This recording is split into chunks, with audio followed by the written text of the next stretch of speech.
नमस्कार दोस्तों, आपका मेरे चैनल PRS टीचिंग में बहुत स्वागत है।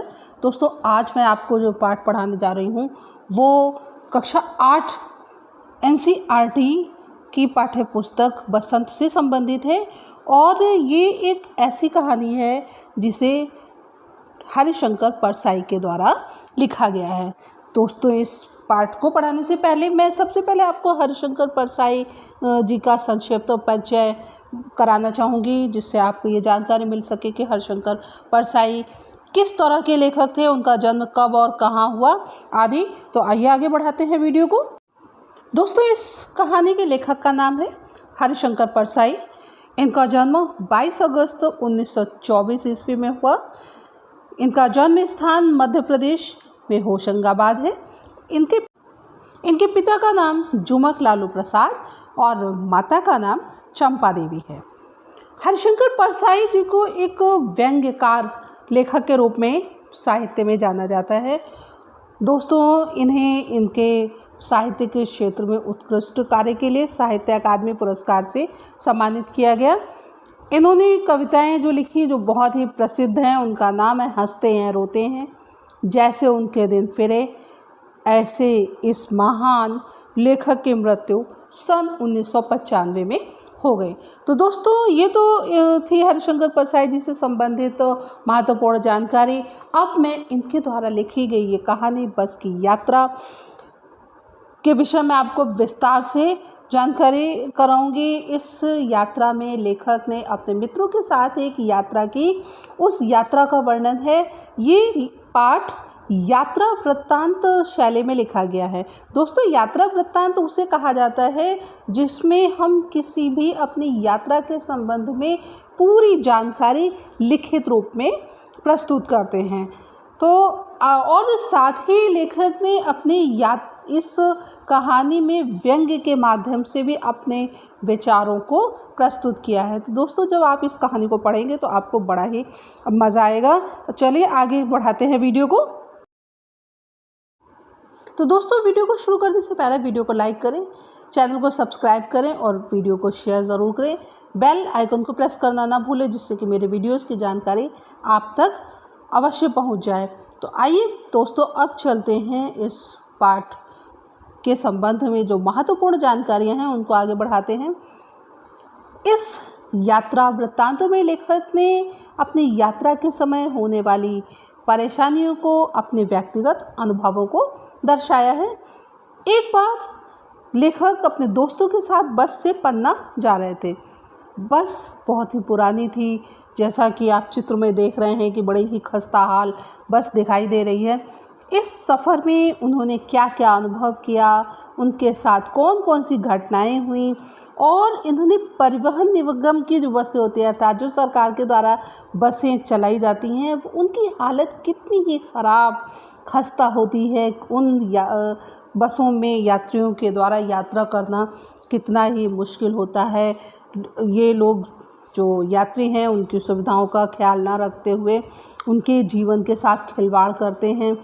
ये तो इस तरह से लेखक ने इन सभी बातों की विस्तार से इस पाठ में चर्चा की है। लेकिन दोस्तों, जब आप इस पाठ को पढ़ते हैं तो यहाँ पर ऐसी बहुत सी घटनाओं का वर्णन लेखक ने किया है जो बड़ी ही हास्यास्पद लगती हैं, अर्थात जिनको सोच करके हंसी आती है और ये बड़ी ही रोचक हैं।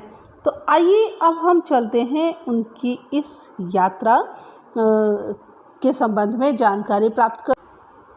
लेखक अपने मित्रों के साथ ये निश्चय करता है कि शाम 4 बजे की बस से वो यात्रा की शुरुआत करे। पन्ना से इसी कंपनी की बस सतना के लिए घंटे भर बाद मिलती है, अर्थात परिवहन विभाग की एक बस जो है वो मिलती है जो जबलपुर की ट्रेन मिला देती है, अर्थात इस बस से जाने पर उन्हें जबलपुर जाने के लिए ट्रेन मिल जाएगी। सुबह घर पहुंचकर लेखक ये सोच रहा है कि जब वो सुबह घर पहुंच जाएंगे तो उसके बाद आगे की यात्रा वो करेगा।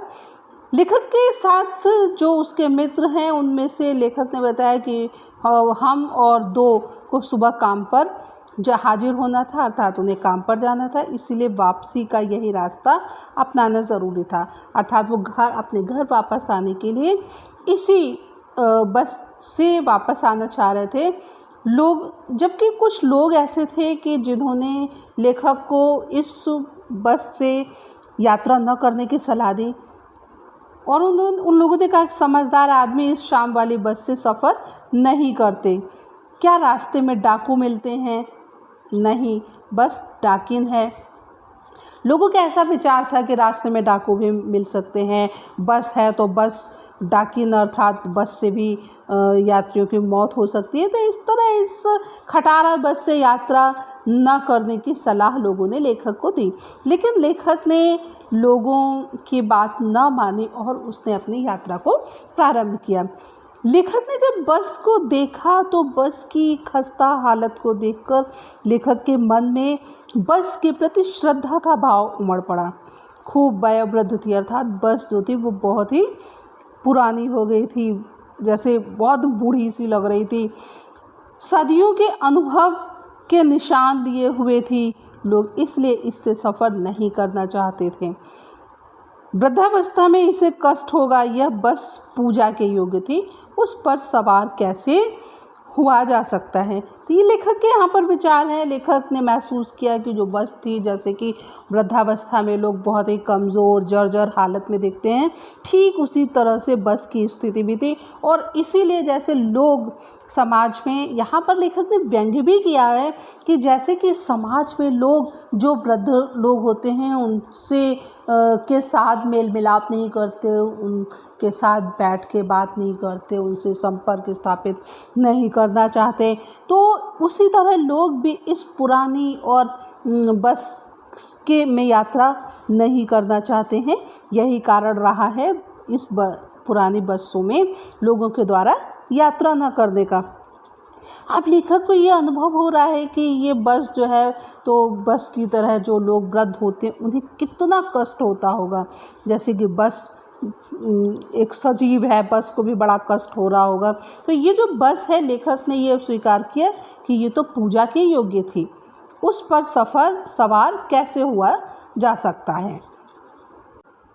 लेखक अपने मित्रों के साथ बस में बैठ गए हैं और इस बस में जब वो सवार हो गए तो इसी बस में बस कंपनी के एक मालिक भी अर्थात भी उसी बस से सफ़र कर रहे हैं। लेखक ने उनसे पूछा, ये बस चलती भी है? तो जो बस की मालिक था उसने कहा कि हाँ, चलती क्यों नहीं है जी, ये तो ठीक से चलती है, अभी चलेगी। लेखक ने पूछा, यही तो हम देखना चाहते हैं, अपने आप चलती है यह? तो जो बस कंपनी का जो हिस्सेदार था, मालिक था, उसने कहा हाँ जी, और कैसे चलेगी, हाँ भाई चल तो रही है। तो लेखक ने बस कंपनी के जो मालिक की ये बात सुनकर वो ये सोच रहा है कि भाई गज़ब हो गया, ऐसी बस अपने आप चलती है। वो ये सोच रहा है कि इतनी खस्ता हाल बस, इतनी पुरानी बस जिसके पुर्जे हिल गए हैं, क्या वो बस अपने आप चलती है? लेकिन फिर भी लेखक बैठा हुआ है उस बस में, यात्रा की तैयारी में है।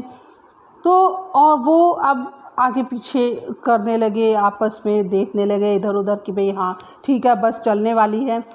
लेखक का जो एक मित्र था, वो एक डॉक्टर था, उसने कहा कि डरो मत, चलो, बस अनुभवी है। चूँकि ये बस पुरानी है तो ये बस बहुत ही अनुभवी है, जो नई नवेली बसें हैं उनसे ज़्यादा विश्वसनीय है और ये हमें ऐसे हमारे गंतव्य तक पहुंचाएगी, हमें उन बेटों की तरह बड़े प्यार से गोद में हमें लेकर चलेगी, तो हमें चिंता करने की आवश्यकता नहीं है। अपने दोस्त की इस बात को सुनकर लेखक ने बताया कि वो बस में बैठ गए और जो लोग छोड़ने आए थे इन्हें, वे इस तरह से इन लोगों को देख रहे थे जैसे अंतिम विदा दे रहे हों। मतलब उन लोगों को ये डर था कि शायद ये लोग अब यहाँ दोबारा वापस नहीं आ पाएंगे। उनकी आँखों से ये भावना साफ साफ झलक रही थी। उनकी आंखें मानो ऐसे कह रही थी कि आना जाना तो लगा रहता ही है, आया है सो जाएगा।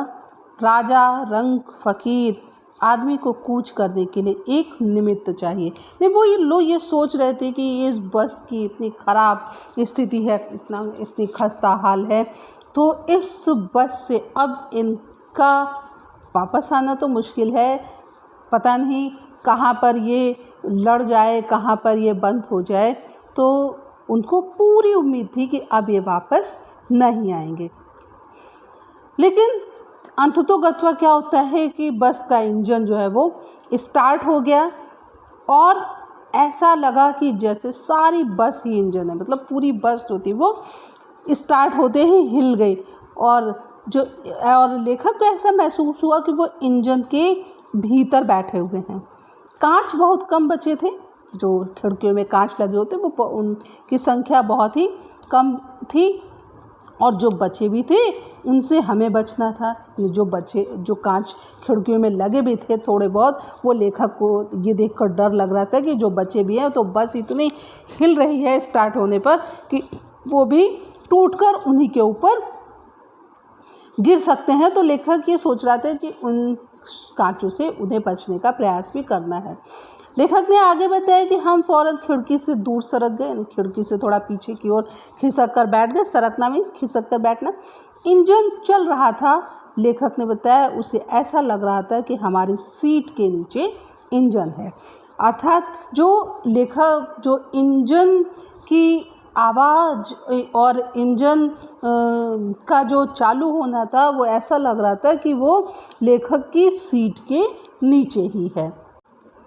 अब आगे की कहानी में लेखक जो है वो अपने अनुभवों को बताते हुए ऐसा महसूस कर रहा है कि जो स्थिति भारतीयों की आज़ादी के पूर्व थी, जिस समय गांधी जी ने असहयोग आंदोलन चलाया था, सविनय अवज्ञा आंदोलन था, तो बस की स्थिति से उसे इन आंदोलनों के समय भारतीयों की स्थिति याद आ गई। तो वो लेखक इस बस की यात्रा के द्वारा बस की स्थिति से वो व्यंग्य भी कर रहा है। बस सचमुच चल पड़ी और लेखक को ऐसा लग रहा था कि जैसे गांधी जी के असहयोग और सविनय अवज्ञा आंदोलन के वक्त ये जो बस थी वो अवश्य जवान रही होगी, अर्थात ये उस समय नई होगी। उसे ट्रेनिंग मिल चुकी थी, जो बस थी उसको पूरी तरह से अच्छी ट्रेनिंग दी गई थी कि वो अच्छे से चले और यात्रियों को उनके गंतव्य तक पहुंचाए। लेकिन अब जब वो पुरानी हो गई है, वृद्धावस्था में आ गई है, तो उसका हर हिस्सा जो था वो दूसरे से असहयोग कर रहा था। यानी उसके सारे पुर्जे जो थे वो ऐसा महसूस हो रहा था कि वो अलग अलग हो रहे थे। पूरी बस सविनय अवज्ञा आंदोलन के दौर से गुजर रही थी। ऐसा लग रहा था कि जैसे जो था कि सब एक दूसरे जो पुर्जे थे वो एक दूसरे की बात ना मानने की उन्होंने ठान रखी थी। सीट का बॉडी से असहयोग चल रहा था। कभी लगता सीट बॉडी को छोड़कर आगे निकल गई है, कभी लगता कि सीट को छोड़कर बॉडी आगे भागी जा रही है। 8-10 मील चलने पर सारे भेदभाव मिट गए। यह समझ में नहीं आता था कि सीट पर हम बैठे हैं या सीट हम पर बैठी है। लेखक यहाँ पर ये सोच के बड़ा हंसी भी आ रही है कि बड़ी असमंजस की स्थिति है बस की, ऐसी स्थिति और इस तरह की बस में यात्रा करना कितना मुश्किल रहा होगा लेखक के लिए। और उसने जो अनुभव किया ये बड़े ही हास्यास्पद है कि कितनी खतरनाक होगी वो स्थिति कि न सीट पर ठीक से बैठ पा रहे हैं लेखक और उसके मित्र, न ये पता चल पा रहा है कि वो न कोई आरामदायक स्थिति है। मतलब कभी भी ये लग रहा था कि कहीं ऐसा तो नहीं कि जो बॉडी है वो सीट बॉडी को तोड़कर आगे भाग रही है, कभी ऐसा लग रहा है कि बॉडी से पीछे भाग रही है। बड़ी असमंजस की स्थिति है, सब अव्यवस्थित जो बस की स्थिति है वो है। अचानक क्या हुआ कि एक बस रुक गई। और कारण क्या था बस के रुकने का? जब पता किया तो मालूम हुआ पेट्रोल की टंकी में छेद हो गया है। ड्राइवर ने बाल्टी में पेट्रोल निकालकर उसे बगल में रखा और नली डालकर इंजन में भेजने लगा। अब देखिए कितनी भयंकर स्थिति हो सकती है कि पेट्रोल की टंकी में छेद हो गया। ड्राइवर ने वो सारा पेट्रोल एक बाल्टी में भर कर अलग रखा और एक पाइप डाला, नली मीन्स पाइप डालकर उसे डायरेक्ट इंजन में वो सप्लाई देने लगा। अब लेखक की इस स्थिति को देखकर सोच रहा है कि अब वो उसे ये उम्मीद हो रही थी कि थोड़ी देर बाद बस कंपनी के हिस्सेदार इंजन को निकालकर गोद में रख लेंगे और उसे नली से पेट्रोल पिलाएंगे। लेखक अब ये सोच रहा है कि जो बस का हिस्सेदार, जो मालिक है, कुछ इसने पैसे लगाए हैं, वो बस का जो इंजन है उसको निकाल लेगा, वो अपने साथ अपने पास उसे रख लेगा और उस इंजन में नली से पेट्रोल को डालेगा, उसे पिलाएगा। ऐसे ठीक वो स्थिति होगी जैसे एक माँ अपने बच्चे के मुंह में दूध की शीशी लगा करके उसे दूध पिलाती है। बस की रफ्तार अब 15-20 मील हो गई थी। मुझे उसके किसी हिस्से पर भरोसा नहीं था। लेखक को ये लग रहा था कि भाई बस के किसी भी हिस्से पर, ना बस की सीट पर, ना बस की बॉडी पर, ना बस के इंजन पर, उसे किसी पर कोई भी विश्वास नहीं हो रहा था। उसे लग रहा था कि बस का कहीं ब्रेक फेल हो सकता है, स्टीयरिंग टूट सकता है। प्रकृति के दृश्य बहुत लुभावने थे। जब हम कभी यात्रा करते हैं तो जो आसपास के दृश्य होते हैं वो बड़े ही सुंदर लगते हैं, लेकिन दोनों तरफ हरे भरे पेड़ थे जिन पर पक्षी बैठे हुए थे। ये सब कुछ सोचते हुए लेखक बाहर खिड़की से बाहर देख रहा था और लेखक को ऐसा लग रहा था कि जो पेड़ सड़क के किनारे हैं वो उसे अपने दुश्मन की तरह लग रहे थे। क्योंकि वो कहीं किसी भी समय उसे ये आशंका थी कि बस पेड़ से टकरा सकती है और पेड़ से टकराते ही बस की क्या स्थिति होगी इसका अनुमान हम सभी लगा सकते हैं। जो भी पेड़ आता डर लगता कि इससे बस टकराएगी, वह निकल जाता तो दूसरे पेड़ का इंतज़ार करता। झील दिखती तो सोचता कि मैं इसमें बस गोता लगा जाएगी। जैसे झील लेखक को दिखाई देती तो लेखक सोचता है कि अब तो निश्चित ही जो बस है वो इस झील में जाकर गिर जाएगी और वो इसमें डुबकी लगा देगी। एकाएक बस फिर रुकी। अचानक चलते चलते बस फिर रुक जाती है। अब ड्राइवर ने तरह तरह की तरकीबें की, यानी बहुत सारे उपाय ड्राइवर ने किए कि बस चल जाए, लेकिन बस थी कि उसने चलने का नाम ही नहीं लिया। सविनय अवज्ञा आंदोलन शुरू हो गया था। सभी जो अन्य यात्री थे उन्होंने वो सब विरोध कर रहे थे कि भाई कैसी बस है, इसे क्यों नहीं चल रही है, क्या है। कंपनी के हिस्सेदार जो थे वो कह रहे थे बस तो फर्स्ट क्लास है जी, यह तो इत्तेफाक की बात है कि बस तो भाई बहुत अच्छी है, जैसे फर्स्ट क्लास बस होती है, ये बहुत अच्छी सारी सुविधाएं हैं इसमें कोई कमी नहीं है। लेकिन ये तो एक इत्तेफाक की बात है, ये बस एक संयोग है कि अब कुछ खराबी आ गई जो नहीं ये चल पा रही है।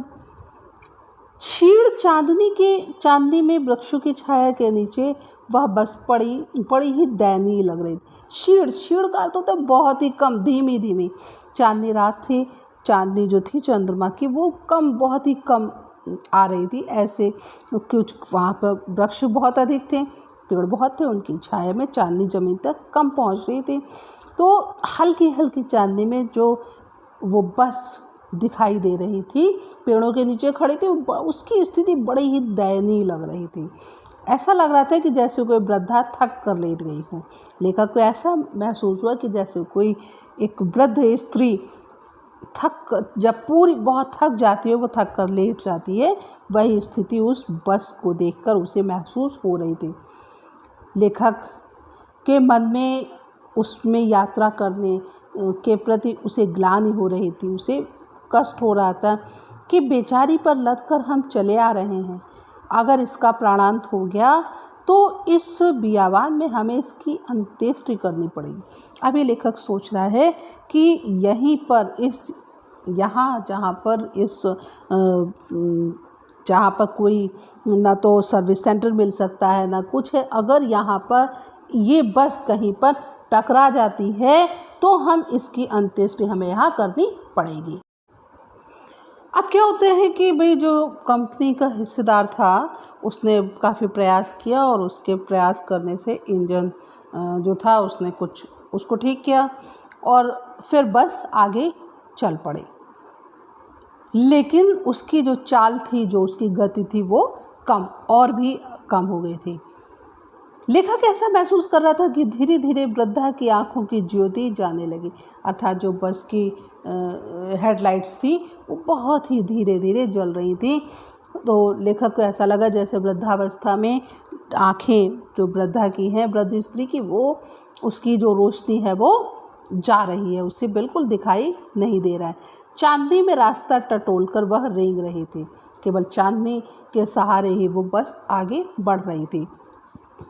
आगे या पीछे से कोई गाड़ी आती दिखती तो वह एकदम किनारे खड़ी हो जाती और कहती, निकल जाओ बेटी, अपनी तो अब वह उम्र ही नहीं रही। मतलब वो ये व्यंग्य कर रहा है कि इतनी पुरानी बस जिस और ठीक उसी तरह से चल रही थी जैसे वृद्ध स्त्री, एकदम जब कोई ज़्यादा लोग आ जाते और वो अधिक गति में चलते तो वो किनारे खड़ी हो जाती और वो कहती कि हाँ भाई ठीक है, तुम निकल जाओ, अब मेरी तो उम्र ही नहीं रही कि मैं और तेज़ गति से तुम्हारे साथ चल सकूं। जब बस आगे बढ़ती है तो एक पुलिया पर पहुंचती है और पुलिया के ऊपर पहुंचे ही थे लेखक और उसके दोस्त की एक टायर फिस करके बैठ गया, अर्थात टायर पंचर हो गया। वह बहुत ज़ोर से हिलकर थम गई। बस एकदम से बहुत ज़ोर से हिलती है और वो हिलने के बाद रुक गई। अगर स्पीड में होती तो उछलकर नाले में गिर जाती। अगर बस की गति और अधिक होती तो वो नाले में ही सीधे गिर जाती। टायरों की हालत जानते हैं, फिर भी जान हथेली पर लेकर इसे बस से सफ़र कर रहे हैं। सभी टायर बिल्कुल ख़राब थे, वो लंबी दूरी नहीं तय कर सकते थे। ये सारी बातें जानने के बावजूद भी यात्री लोग इस तरह की बसों में यात्रा करते हैं और लेखक स्वयं भी ऐसी बस में यात्रा करके उन लोगों के अनुभवों को प्राप्त करता है। उत्सर्ग की ऐसी भावना दुर्लभ है। लेखक ये सोच रहा है कि आगे बढ़ने की ऐसी जो भावना लोगों के हृदय में वो बहुत ही दुर्लभ है, वो आसान नहीं है। उस लेखक अब सोच रहा है कि इस आदमी के साहस और बलिदान भावना का सही उपयोग नहीं हो रहा है।